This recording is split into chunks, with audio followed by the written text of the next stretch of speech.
Hi, I'm District Attorney Summer Stephan. Thank you for joining me for this week's DA News. We are working hard here at the DA's office to uncover large-scale fraud that is happening in our state and in our county.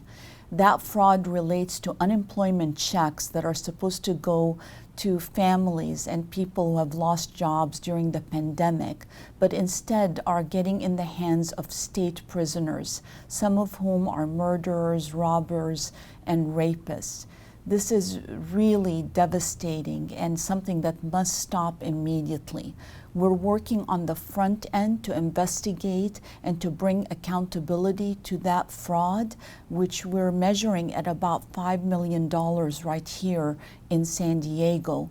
But we are also asking the state to implement controls and checks, we call it cross-matching, in order to stop this fraud from continuing, from siphoning the monies that are needed by honest people into the hands of those convicted of crimes in state prison. And we're asking that that list be cross-matched so that no further funds go to these prisoners that should not have that money.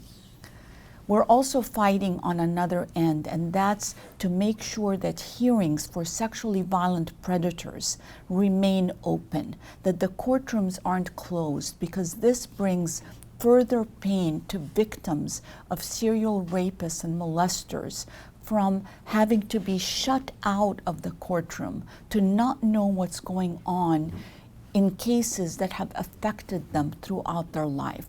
We're fighting to bring a law that leaves the courtrooms open, transparent, and in the spirit of our democracy.